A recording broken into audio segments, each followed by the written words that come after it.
ప్రసిద్ధ పుణ్యక్షేత్రం యాదాద్రి శ్రీ లక్ష్మీ నరసింహస్వామి ఆలయం భక్తులతో కిటకిటలాడుతోంది. ఆదివారం సెలవు దినం కావడంతో ఆలయానికి భక్తుల తాకిడి పెరిగింది. లక్ష్మీ నరసింహస్వామి వారిని దర్శించుకునేందుకు భక్తులు పోటెత్తారు. ఉచిత దర్శనానికి 3 గంటల సమయం పడుతుండగా స్వామి ప్రత్యేక దర్శనానికి గంట సమయం పడుతోంది. భక్తుల రద్దీ కారణంగా ప్రత్యేక ఏర్పాటు చేశారు ఆలయ అధికారులు. భక్తులకు ఎలాంటి ఇబ్బందులు కలగకుండా తగు జాగ్రత్తలు తీసుకుంటున్నారు.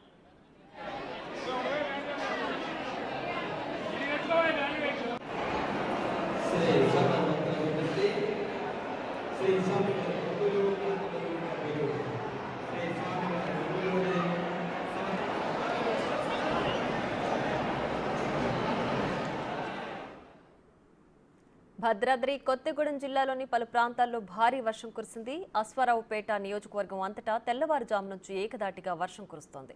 వర్షపు నీటితో చెరువులు, కుంటలు నిండాయి. రోడ్లపై ప్రవహిస్తున్న వర్షపు నీటితో కాలనీలన్నీ జలమయమయ్యాయి.